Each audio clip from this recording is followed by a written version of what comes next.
避震器漏油，长期下来会降低车辆的减震效果，车辆行驶颠簸路面时，甚至产生异音，损坏汽车的整个悬吊、偏移，造成前轮两摘受力不均，长时间会造成轮胎磨耗异常。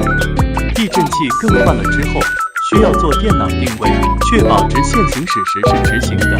避震器更换后，车辆稳定性明显提升，行驶也更安全了。荣成轮胎德国马牌旗舰店。